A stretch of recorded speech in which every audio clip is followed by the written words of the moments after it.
This is war.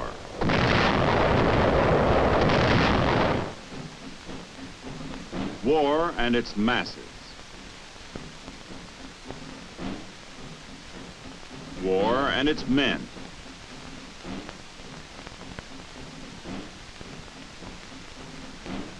War and its machines.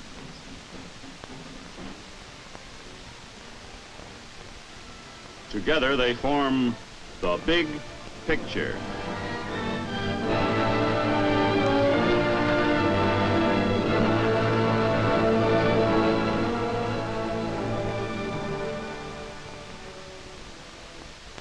Welcome to The Big Picture.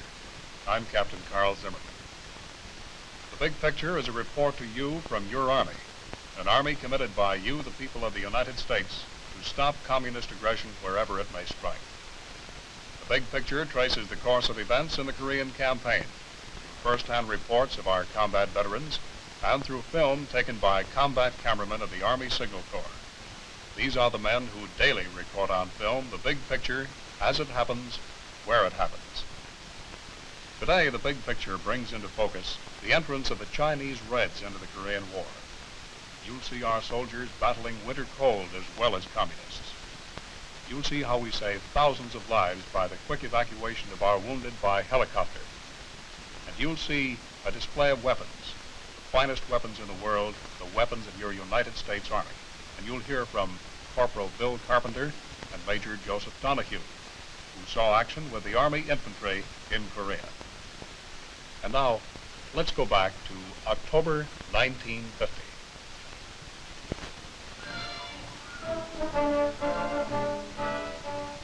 On 20 October, United Nations troops have seemingly sent the bulk of the communist forces fleeing in defeat toward the Manchurian border, 100 miles to the north.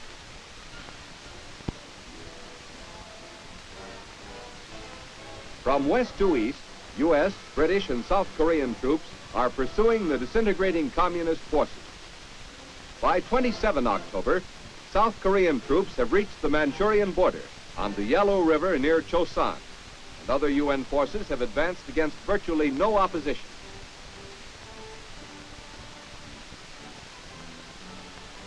But on the same day, a sudden, unforeseen factor changes the entire course of the war. Chinese communist troops crossed the Manchurian border and helped the North Korean Reds drive back UN forces. Chinese communists fighting in Korea are estimated at 75,000, with another 500,000 across the border in Manchuria posing a more serious threat. By 8 November, UN forces have been driven back considerably. But on this date, another unforeseen event occurred.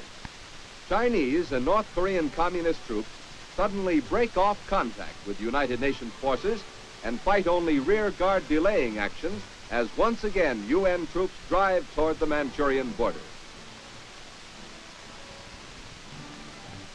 On 20 November, another United Nations unit reaches the Manchurian border. This time it is a United States unit, the first U.S. outfit to reach the border. As United Nations troops continue to advance in other areas, much depends on what the huge Chinese army will do next. The first sign of the growing threat from China. Captured in East Coast battles 50 miles from the Manchurian border, these troops belong to Chinese Red Army divisions in the combat zone. Chinese and North Korean captives are brought out of the hills to Wonsan and Hamhung. The Chinese are better clothed than their North Korean comrades. With their quilted uniforms, they wear tennis shoes wrapped in layers of burlap, making a kind of shoe pack.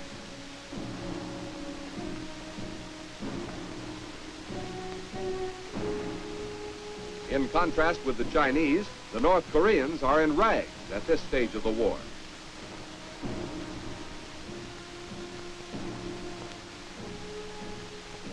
The prisoners double time across the Wonsan airfield.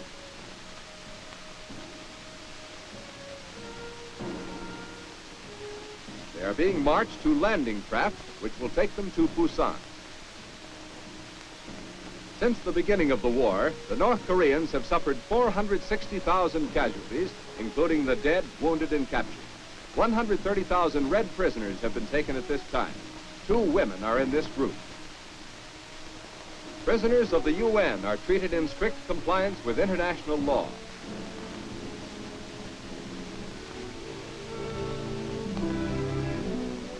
Over 25,000 men have been wounded in Korea, but less than 2% of these men have died. Less than 2 men out of every 100 wounded. The main reason for this low death rate is the speed of treatment. This is a battalion aid station, first stop in a wounded man's swift journey through the echelons of medical aid. The average time spent at a battalion aid station is only 72 minutes.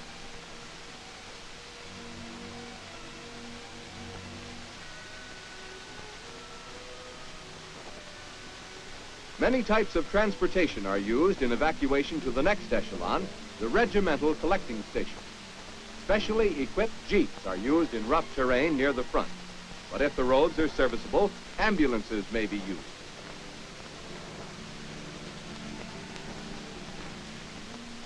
Air evacuation is fastest of all and enables certain medical channels to be skipped. Behind the collecting stations are division clearing stations and mobile hospitals. Medical care takes manpower. It takes several men to carry a litter. Evacuation procedures are similar throughout the services. The Navy provides medical service for the Marines. The results of speed have been shown by a hospital at Busan.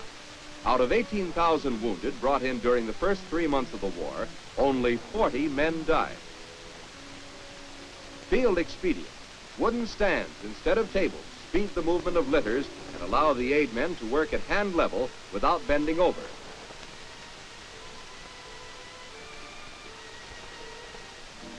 There is nothing fancy about these hospitals. They are there to save lives.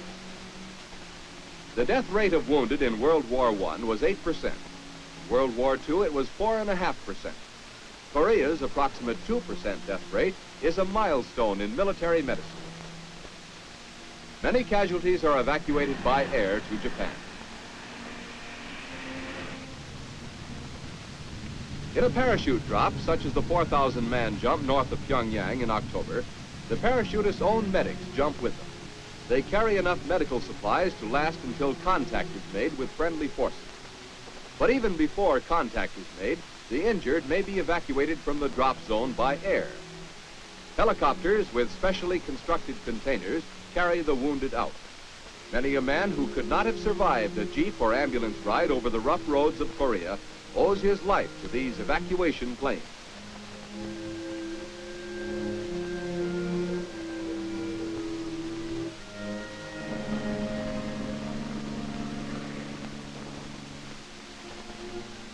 Japan is the next stop from the hospitals in Korea. Japan is only an hour and a half away from Korea by plane, but less than half of the incoming wounded remain here. The rest are moved on to the United States. Many men wounded at the front lines in Korea have found themselves back in the United States 3 days later.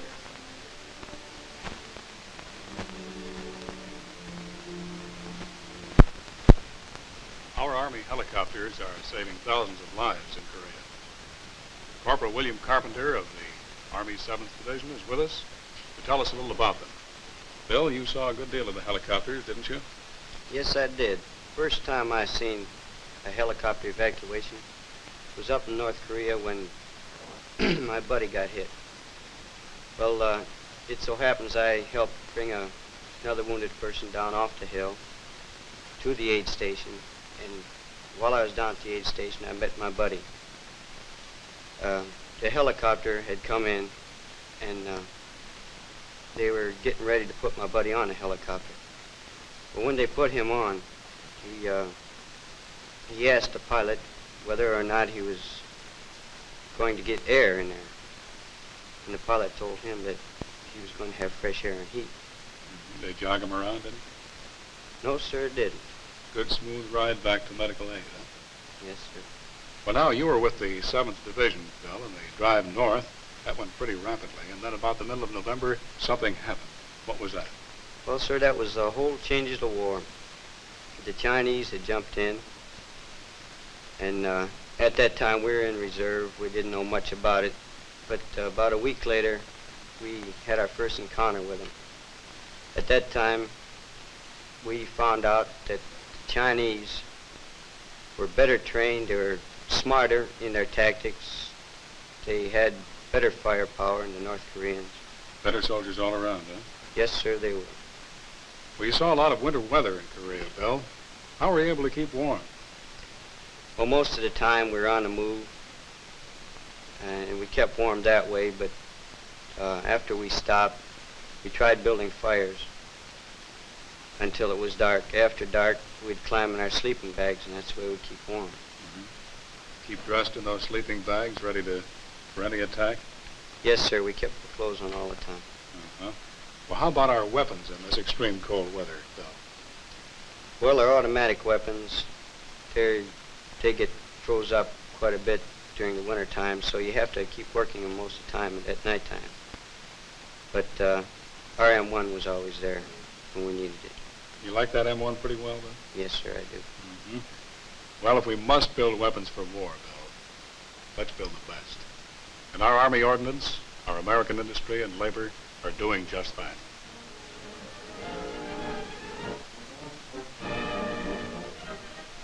At Aberdeen Proving Ground, Maryland, members of the American Ordnance Association meet for an annual exhibition put on by the U.S. Army Ordnance Department. They see both U.S. and foreign equipment. A Russian 122mm gun. A Russian 85mm anti-aircraft gun. A Russian 152mm howitzer. U.S. and foreign vehicles are also shown. A Russian T-34 tank turret from Korea.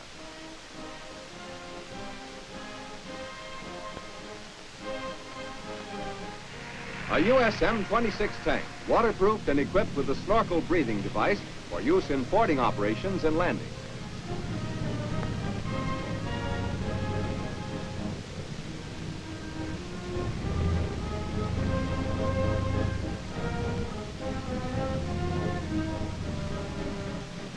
A new waterproof Jeep. Greater electrical capacity for radio equipment has been added to this Jeep.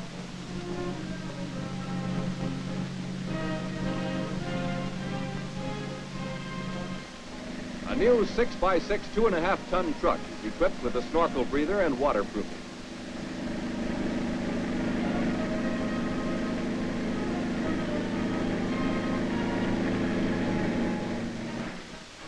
Next, the visitors watch demonstration firing. Recoilless rifles give the infantry artillery firepower.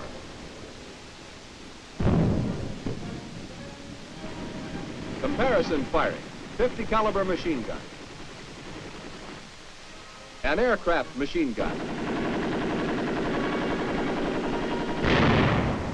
Other guns are demonstrated in separate and comparison firing.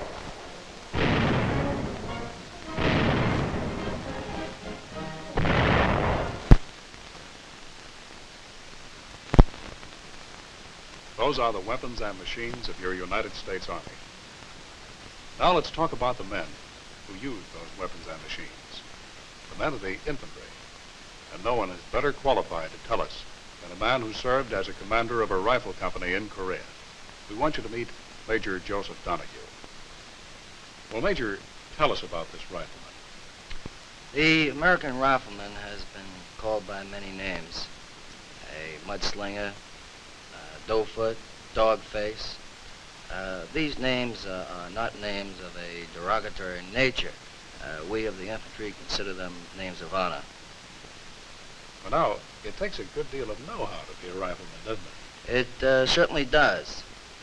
The Army goes to great pains to technically train a man on weapons and tactics. He learns not only to shoot his weapons, he learns how they function, how to take care of them, and how to keep them working. Well, now, when this man knows his weapons, he knows his fighting tactics, does he know why he's fighting? When they first go to Korea, it is sometimes doubtful whether they fully realize why they're fighting. But after they see some of the things that happen, they lose some of their very close buddies, they see the results of some of the atrocities, then they know why they fight. And he knows that this thing he's fighting is a definite threat to his way of life, right? He certainly does. Well, let's talk about the morale of the infantry in Korea. What was it like when you were there? The American infantryman is a tremendous institution. There is always one person in the squad or in the platoon who can make light of or make a joke in the most serious of situations. For example, in the midst of a mortar barrage, one person will always pipe up with a remark such as, a fellow can get hurt out here doing things like that. And it's funny because actually you're looking for something to laugh at. I bet you are. Well, now, from all you've told us, Major, this rifleman is a pretty important gent, isn't he? He's very important. If you would stop to realize that the armored, the air, and the Navy do their jobs so that this infantryman may accomplish his mission. The infantry is the queen of battle. Well, now, Major, let's watch the Navy as they give support to the infantry. On 15 November, in the Sea of Japan off the coast of North Korea, Navy Task Force 77 was operating in support of ground action in the drive toward the Yalu River. Winter weather is closing in. Naval operations are hampered by high seas and extreme cold.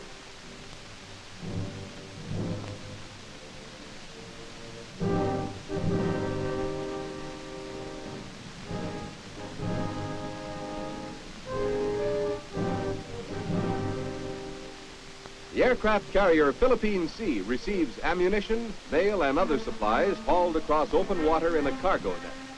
Such operations are difficult in rough weather. First load is ammunition. It is quickly taken in and passed back into the carrier's magazine. At this time, Navy and Marine carrier planes were taking the fight into every corner of North Korea below the Manchurian border.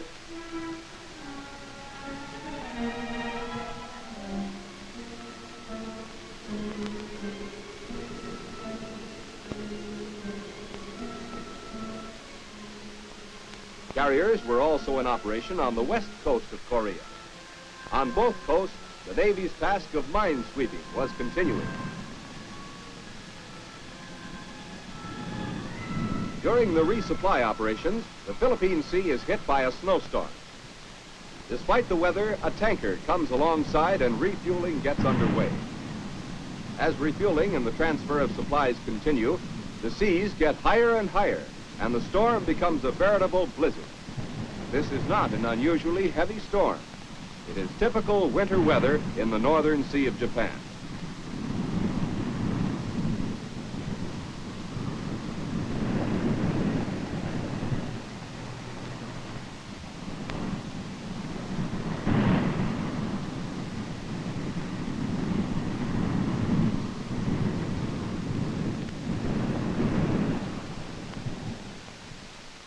The crew breaks out snow shovels on the carrier. Although air operations are halted during the height of the storm, flights from snow and ice-covered decks are becoming routine. The planes are covered to protect them from the storm. Combat maintenance of the Corsairs and Panther jets continues through the storm. The Navy reports the typical Korean temperatures in the northern area average 11 degrees above zero during November and 5 degrees below zero during December.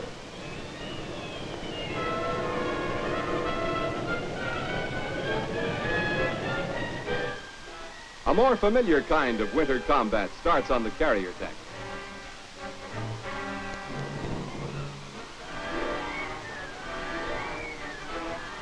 This is a severe test for carrier planes. During World War II, most carriers were in the milder climate of the South Pacific.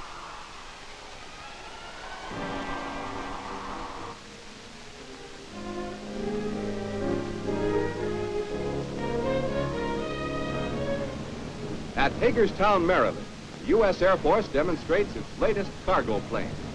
This is the Fairchild XC-120, a packed carrier plane with a detachable fuselage.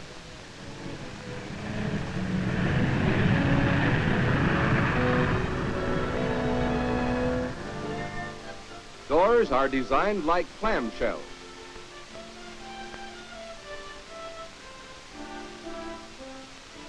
Cargo capacity is 20,000 pounds. It carries 64 combat-equipped troops or 36 litter patients with 4 attendants. The pack has detachable wheels. 4 electric drum hoists raise and lower the pack from the carrier.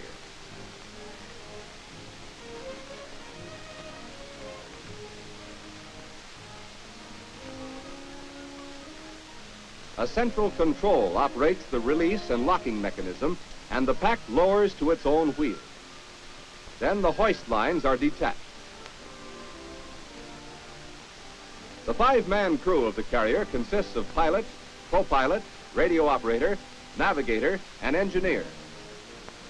When the pack is separated from the carrier, it is easily towed away.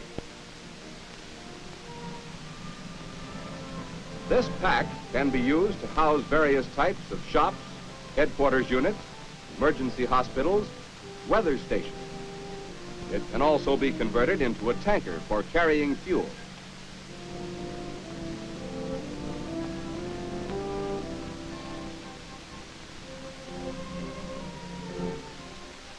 Wall socket connections lock the pack to the carrier. A rubber tubing seals pack to carrier by compressed air.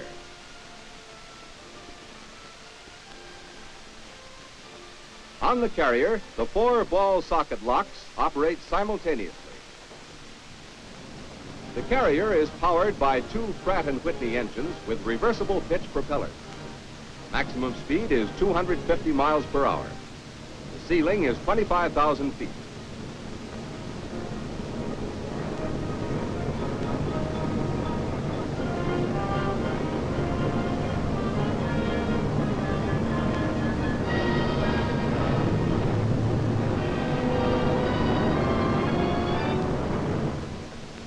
The landing gear consists of 4 retractable dual wheel units. It's electrically operated, and the main or rear wheels have brakes.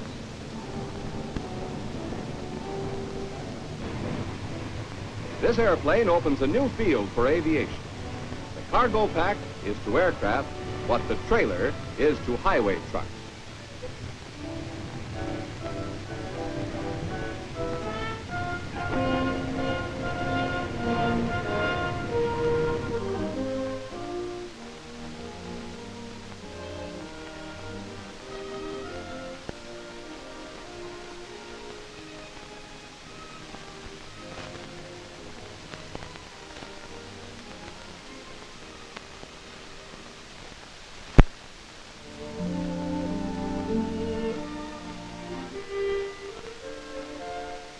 In Washington, the Department of Defense displays the winter uniforms which have been issued to United States troops in Korea, and what the Chinese communists are wearing in North Korea's sub-zero temperatures.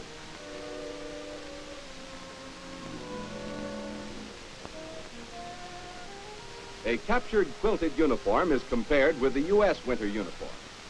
Unlike the Chinese, the U.S. cold weather uniforms are designed on the principle that the best protection against cold is several layers of clothing. In North Korea, U.S. troops are fighting in one of the coldest battle areas in U.S. history.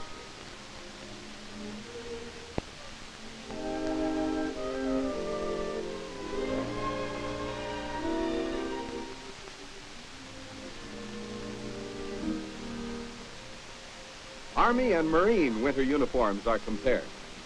The uniform for both services is the same, with one exception. The Army wears a pile-line jacket for ordinary cold, while the Marines wear a battle jacket inside a field jacket.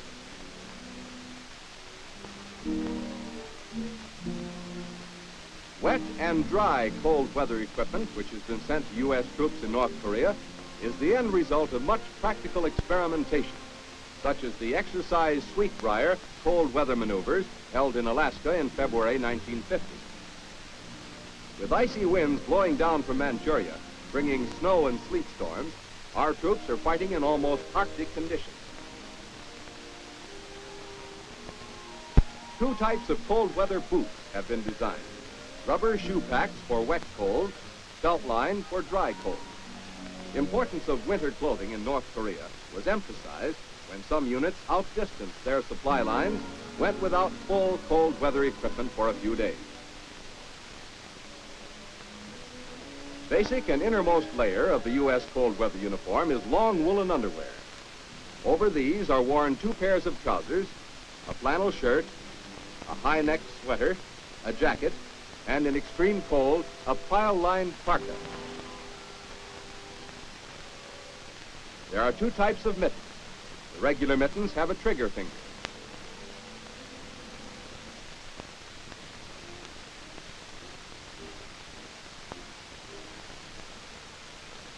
Mittens worn with the dry cold uniform have no trigger finger, but they have cheek warmers.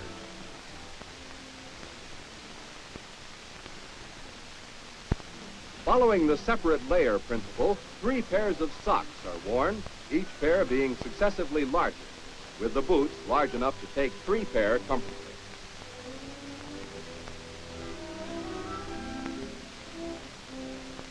Experimentation in refrigerated laboratories, as well as in the Arctic itself, has given U.S. troops newer and better ways of fighting the weather.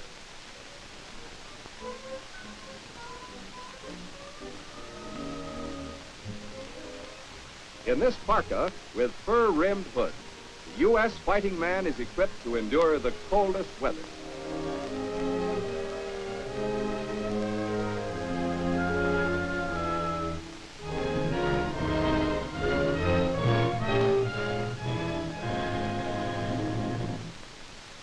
Those were the events that comprised the big picture from October 20th to November 20th, 1950. Our thanks to Major Joseph Donahue and Corporal Bill Carpenter for being with us. Next week, the big picture will show how the Army in Korea escaped the trap of the Chinese communists. You will see how we made the enemy pay dearly for every inch of ground gained. You'll see the Army's 7th Infantry Division on the Manchurian border, our troops celebrating Thanksgiving Day along the Yalu River, the evacuation of the Hungnam beachhead. And you'll hear from another Korean veteran, an Army soldier who saw, as it happened, a part of the big picture. This is Captain Carl Zimmerman inviting you to be with us then.